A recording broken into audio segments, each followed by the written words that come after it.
Hello everyone, this is a video about Thrive, the game Spore should have been. What is it? Is it being made? Will it ever get done? Keep watching to find out. You might think I'm a bit biased, look at my channel, I'm a Thrive speedrunner, YouTuber, and community member. But please, hear me out till the end anyway. The conclusion may be less biased than you think. So, what is this game? Well,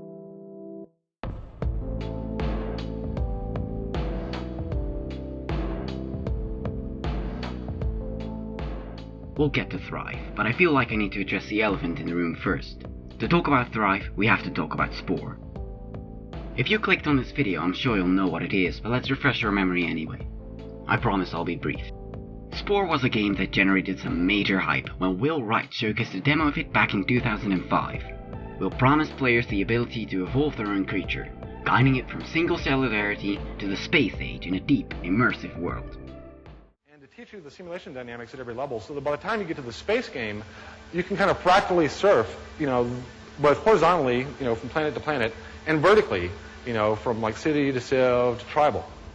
Full of realism and procedural generation, Spore was No Man's Sky before it was cool, though sadly in more than one aspect.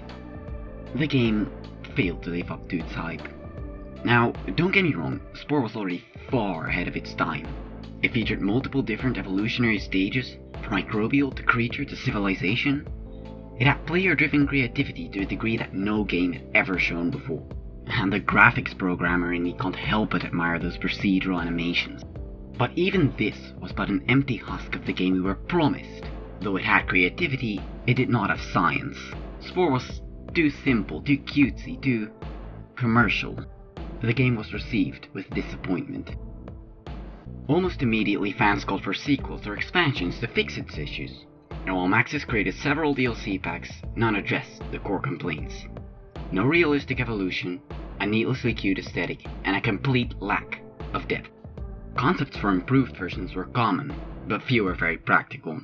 Many believed, maybe rightfully so, that the Spore they envisioned was simply too much to ask.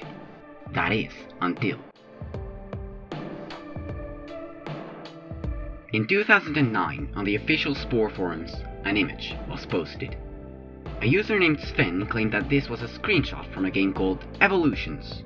A competitor to Spore, a game that promised realism to a degree even fans' wildest visions couldn't quite match. This was, of course, fake. Sven later explained that his intention was to convince EA they had competition. Naturally, this would instantly convince the company to start work on Spore 2. A noble plan, if a stupid one. That said, Sven did not give up easily. Even after revealing his hoax for what it was, he continued to push his game, Evolutions, going as far as to ask people to develop it. Clearly, a realistic version of Spore was Sven's dream game, and he wanted to make it a reality. I gather this is the part where you expect me to say it failed. Look at the script. Sven was just a teenager with a dream game, just like thousands of others. Just like you might very well be. Evolutions could never get off the psych! A freaking miracle happened. For some dumb reason, Sven actually got some traction. He attracted more disgruntled teenagers. Then he attracted game designers, then theorists, then even some programmers. What happened to Sven was what every single gamer wishes for. Actual programmers were interested in developing his dream game. For free. Hold on. Let me say that again. He posted on some forums asking people to develop his dream game for him, and they actually did. What a mad lad.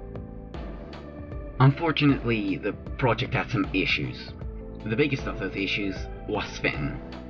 Sure, his volunteers acted professional, but he most certainly did not. Who would have thought a spoiled teenager wouldn't be a great project manager?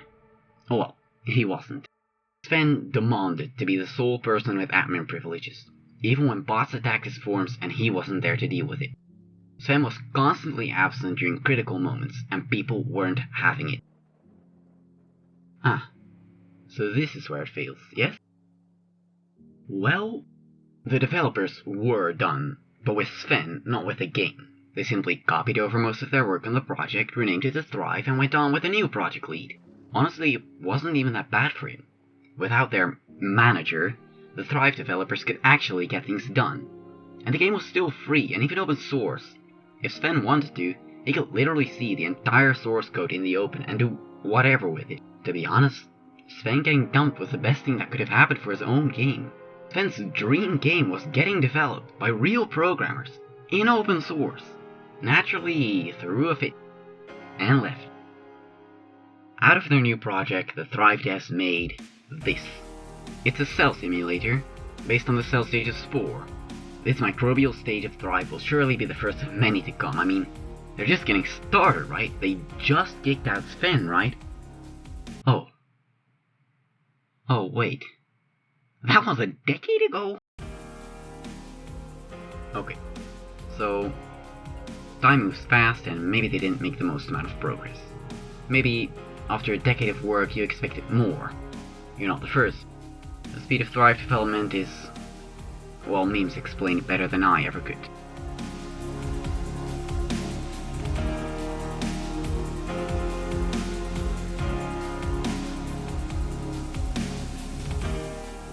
All of that said, I'd like your attention to Thrive for a little bit longer. Yes, though Thrive's development makes Star Citizens look blindingly fast, I do like this game. That's why this channel exists. Look, people have to understand that Thrive is made entirely by volunteers with no funding, just because some teenagers wanted their dream game. I'm not trying to roast anyone here, done that enough already, but broke teenagers aren't known for getting things done. The fact that this game is being made at all and somehow not dying is a freaking miracle. So sure, maybe it took a decade just to make a half-decent microbe stage. And maybe that isn't even done yet. But the game sure isn't going away either. It's been going on basically nothing but a rotating team of volunteers for a decade already. There's no reason the devs would just suddenly give up now. And development is slowly speeding up. Besides, I don't want to sell the game short. The microbe stage is already far more fun than Spore's one ever was. So let's take a look at Thrive. Here I am, in the game. Let me look around for a bit. This is my cell. It's the first form of life on this planet. Before we can evolve, we're gonna need three things. Food to sustain us, and ammonia in orange, and phosphate in purple to build our cell out of. All of these things can be found in the environment, so let's look for them. There's glucose, ammonia, and phosphate. Okay, we can evolve. What you see right here is the cell editor. Here we can evolve our microbe to be better adapted to the environment. In the main tab I can build my microbes using scientifically accurate organelles. But, in my opinion, that's not even the most impressive thing about the editor.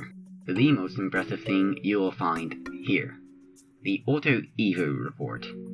Auto Evo means automatic evolution. It is, exactly what you think it is. An algorithm that evolves things, it evolves the other microbes in the game. It is, perhaps, the biggest selling point Thrive has over Spore. The world of Spore is filled with pre-created creatures pulled from a database. This leads to the boring, monotonous gameplay we all know and love. In Thrive, your rivals aren't picked from a database. They're constantly evolving to actively compete with you. They're adapted to the environment. They're adapted to what you are doing. That is what Thrive is all about. Can you defeat an evolution algorithm at its own game? To be fair, the feature is still a work in progress, but the devs already have an algorithm that I, a programmer, think would actually work. All they have to do is implement it. I hope you see how Auto Evo makes interesting stories emerge from gameplay, far better than Spore's system could. But don't just take my word for that. Watch my videos. I have 3 videos on my channel right now, showcasing what Thrive can already do. If you're interested in how evolution can work in this game, I recommend this one. I'll link it in the end screen for you. After you're done watching the videos, I recommend you play the game yourself. See how fun it already is. I'm telling you to play the game now. Did I make this entire video just to recruit people to the Thrive community? No. I believe that if you're the sort of person who would click on this, you should at least try the game. Whether you should be part of the community is a different story. Obviously, I think it's fun, but of course, I would say that. Not everyone is interested in keeping up with a game that takes decades to make. If it gets made. I personally don't think that Thrive will die anytime soon, but it wouldn't be ridiculous if it happened. The project has no funding, no structure, no accountability. Then again, if that's your takeaway from this, you missed the point pretty badly. Thrive is what happened when a bunch of programmers went, you know that dream project I have? The one I'm afraid to even mention because it's that unrealistic? The one that will never get made? What if we, made it? See how far we come. What could go wrong? And what could go wrong? There's nothing this game could possibly be that's worse than nothing. As a programmer, that's hugely inspirational to me. As a programmer, I think that Thrive deserves respect for being the impossible game that it is. Thrive is the dream game, not just of Sven, not just of mine, but of thousands of people. It could be yours too. Thank you for watching.